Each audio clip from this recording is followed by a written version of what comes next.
the car upside down on the back straightaway. Carl Long has crashed hard and collected Bobby Labonte in the process. Somebody hits. Oh, he just gets hooked.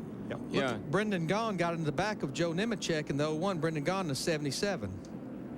And Carl Long goes for the wild ride. And that's all on driver's side right there, sliding down the racetrack. Now she starts to tumble. 1, 2, 3, 4, 5. About 5.5, 6 times.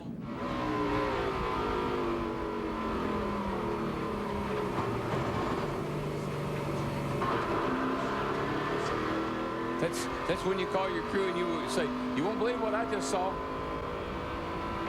And there is Carl Long. He is okay. The Al Smith Dodge is a mess.